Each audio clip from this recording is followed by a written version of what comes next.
Hormuz को लेकर Trump का नया पोस्ट आया है और इस पोस्ट ने हलचल मचा दी है। ट्रंप ने हॉर्मुज को स्ट्रेट ऑफ ट्रंप कहा। ट्रंप ने ट्रुथ सोशल मीडिया पर यह जो तस्वीर शेयर की है, यह पूरी दुनिया में चर्चा का विषय बन गई। ट्रंप ने पहले स्ट्रेट ऑफ ईरान कहा था और अब इसे नाम दे रहे हैं स्ट्रेट ऑफ ट्रंप। तो हॉर्मुज स्ट्रेट को लेकर डोनाल्ड ट्रंप कहीं ना कहीं अपने इरादे साफ करते हुए नजर आ रहे हैं इस पोस्ट के जरिए, इस तस्वीर के जरिए।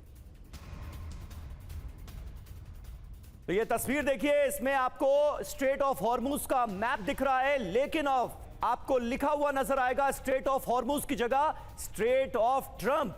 यानी कहीं ना कहीं अमेरिका के राष्ट्रपति डोनाल्ड ट्रंप ये बताने की कोशिश कर रहे हैं कि अब स्ट्रेट ऑफ हॉर्मुज से अमेरिका का नियंत्रण हटने वाला नहीं है, नियंत्रण अमेरिका का ही रहेगा और इसे नाम दे रहे हैं स्ट्रेट ऑफ ट्रंप। समीर, इस वक्त की खबर में है सिर्फ ये एक तस्वीर नहीं है। अब अगली खबर सुनिए। ये राष्ट्रपति ट्रंप का योद्धा अवतार है, जहां असॉल्ट राइफल के साथ ट्रंप की ये तस्वीर, और ट्रूथ पर ही ट्रंप ने एआई जनरेटेड ये तस्वीर पोस्ट की है। डोनाल्ड ट्रंप की इस तस्वीर को जरा देखिए।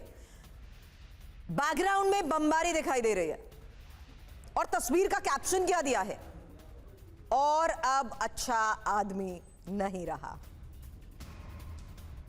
तो ये आज की वो दो तस्वीरें हैं, जहां पहली तस्वीर समीर ने आपको दिखाई स्ट्रेट ऑफ ट्रंप को लेकर। अब ये दूसरी तस्वीर इस वक्त आपके सामने, नो मोर मिस्टर नाइस गाय। यानी अब डोनाल्ड ट्रंप कुछ भी करने को तैयार हैं और उनसे अच्छे की उम्मीद ना करें, क्योंकि अब जो नतीजा होगा वो विध्वंसक होगा। फिलहाल ये तस्वीर भले ही एआई जनरेटेड है, लेकिन ये दोनों तस्वीरें एक बहुत बड़ा संकेत, और इन दोनों तस्वीरों के जरिए डोनाल्ड ट्रंप की वो मंशा जहां साफ है कि आने वाले वक्त में स्ट्रेट ऑफ हॉर्मुज को लेकर एक बहुत बड़ा एक्शन मुमकिन है। वहीं डोनाल्ड ट्रंप की इस दूसरी तस्वीर में लिखा गया नो मोर मिस्टर नाइस गाय, जिससे साफ है कि अब वो और विध्वंसक हो सकते हैं।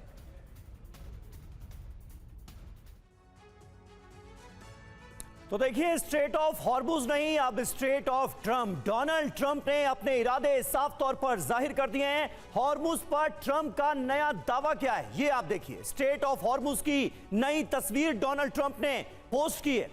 हॉर्मुज स्ट्रेट का नाम उन्होंने स्ट्रेट ऑफ ट्रंप लिख दिया, कम से कम अपनी पोस्ट में तो कर ही दिया। स्ट्रेट में सिर्फ अमेरिकी झंडे वाले जहाज आपको चारों तरफ नजर आएंगे अगर आप गौर से इस पिक्चर को देखेंगे। दूसरी तरफ क्या नजर आ रहा है, डोनाल्ड ट्रंप का टर्मिनेटर अवतार। एआई से अपनी पिक्चर बनाकर डोनाल्ड ट्रंप इसे सर्कुलेट करवा रहे हैं। असॉल्ट राइफल उनके हाथों में नजर आ रही है, ब्लैक गॉग्स उन्होंने लगा रखे हैं, ब्लैक कोट पहन रखी है, ब्लैक टाई नजर आ रही है, और बैकग्राउंड में कई धमाके होते हुए नजर आ रहे हैं। डोनाल्ड ट्रंप ये बताने की कोशिश कर रहे हैं कि अब वो नाइस गाय नहीं रहे, यानी आने वाले वक्त में कुछ कड़े फैसले ले सकते हैं, बड़े फैसले ले सकते हैं, घातक फैसले ले सकते हैं। ये उनकी तरफ से मैसेज देने की कोशिश की जा रही है। मेजर जनरल अश्विनी सिवाच हमारे साथ मौजूद हैं और रियर एडमिरल गिरीश कुमार गर्ग जी भी हमारे साथ मौजूद हैं। सिवाच साहब, पहला सवाल आपसे मैं करूं उससे पहले देखिए मनीष झा भी हमारे सहयोगी जुड़ गए हैं। मनीष, ये हो क्या रहा है, मतलब हॉर्मुज स्ट्रेट को अब स्ट्रेट ऑफ ट्रंप घोषित करने की तैयारी है क्या? जिस तरह से वो अपना टर्मिनेटर वाला अवतार सामने रख रहे हैं दुनिया के, जताने की कोशिश क्या की जा रही है, मंशा क्या है डोनाल्ड ट्रंप की इन तस्वीरों के जरिए, इन पोस्ट के जरिए? पहले आप ये बता दें, उसके बाद मेहमानों का रुख करें। देखिए समीर, इसी बात की आपत्ति थी ईरान के supreme leader Ayatollah Ali Khamenei को, जब वो कहते थे कि अमेरिका का चेहरा यही है, चरित्र यही है कि वो हर चीज पर जो दूसरे देश से हैं उस पर कब्जा करना चाहता है, उसके संसाधन को हड़पना चाहता है। और आज की तारीख में देखिए, गल्फ ऑफ मैक्सिको का नाम गल्फ ऑफ अमेरिका बदल कर देना, ग्रीनलैंड पर अपना दावा ठोकना, और अब ईरान में स्ट्रेट ऑफ हॉर्मुज को आप स्ट्रेट ऑफ ट्रंप कहलवाना चाहते हैं। तो इसके पीछे का मकसद क्या है? इसके पीछे का मकसद उस अमेरिकी सुपर पावर की हेजेमनी जो कि अब खत्म हो रही है, उसको दोबारा से बरकरार करने की कोशिश है। ये मजाक की बात नहीं है कि वो स्ट्रेट ऑफ ट्रंप का केवल कह रहे हैं, वो ये कह रहे हैं कि अमेरिका वहां पर आज भी मौजूद है और अमेरिका का वहां सिक्का चलेगा, जो कि अब चलने वाला है नहीं। तो ऐसी स्थिति में इस पोस्टर को अगर आप देखें, जो विवादित पोस्ट उनका है, एक तो टर्मिनेटर वाला अवतार, तो वो पहली बात तो है कि किसी भी राष्ट्राध्यक्ष को ये शोभा नहीं देता, लेकिन जिस तरह से वो हाथ में गन लेकर टर्मिनेटर वाले अवतार में आते हैं और स्ट्रेट ऑफ हॉर्मुज की बात करते हैं, तो इससे साफ तौर पर है कि नेगोशिएशन की तमाम जो कोशिशें थी वो अब फेल हो चुकी है। सेंट्रल कमांड के चीफ एडमिरल ब्रैड कूपर वो ट्रंप को ब्रीफ करने वाले हैं कि किस तरीके से ईरान पर दोबारा से हमला शुरू किया जा सकता है। तो ये सारी कवायद उस पोस्ट के साथ ही जोड़कर आप देख सकते हैं। ठीक है, लेकिन अब श्रीवास्तव, क्या अमेरिका की इसी तैयारी के बाद अब एक्शन का समय है? क्योंकि दावे तो यही किए गए कि डोनाल्ड ट्रंप से बस हरी झंडी मिलने का इंतजार है, यानी अब स्ट्रेट ऑफ हार्मुज को लेकर अगले स्तर के ऑपरेशन की शुरुआत किसी भी वक्त। देखो, दो तीन बातें इसमें देखनी पड़ेंगी। पहली बात तो यह सच्चाई है कि स्ट्रेट ऑफ हार्मुज को ईरान ने बंद किया और उससे काफ़ी इम्पैक्ट पड़ा। फूड, फ्यूल, फर्टिलाइजर के रेट बढ़ गए, 20% वहाँ से ऑयल जाता है और ईरान जो था अपना व्यापार आराम से कर सकता था। ईरान का 90% ऑयल जो है वो चीन को जाता था, मगर ब्लॉकेड ओवर ब्लॉकेड कर दिया अमेरिका ने, नेवल ब्लॉकेड लगा दिया उन्होंने गल्फ ऑफ ओमान में, और जिससे उसने कहा जो कि ईरान के ऊपर कोई भी पोर्ट्स के ऊपर कोई भी शिप ना आ पाएगी ना जा पाएगी।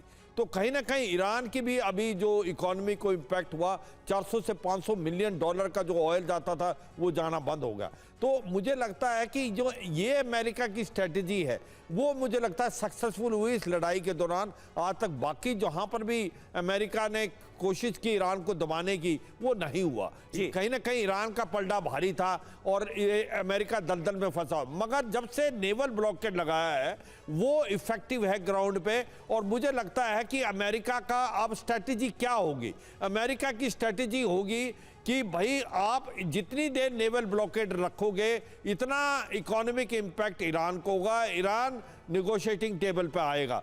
ये सोचना कि क्या अमेरिका दोबारा स्टार्ट कर देगा लड़ाई, मुझे नहीं लगता, क्योंकि उसमें कोई फायदा नहीं है, क्योंकि उससे उसको नुकसान होगा। अगर वो नेवल ब्लॉकेड ज्यादा लंबा रखेगा, ईरान की इकोनॉमी इंपैक्ट होगी। आज आपको पता है कि कल कुछ ना कुछ बताया गया था, जो रियाल उनकी एक करेंसी है वो डॉलर के मुकाबले बहुत ज्यादा गिर गई है। मिस गवर्नेंस, करप्शन के चार्जेस भी हैं, वहां पर इकोनॉमी को इंपैक्ट हुआ है। इनको मद्देनजर रखते हुए मुझे लगता है अमेरिका की अभी स्ट्रेटजी होगी। बिल्कुल सही बात है।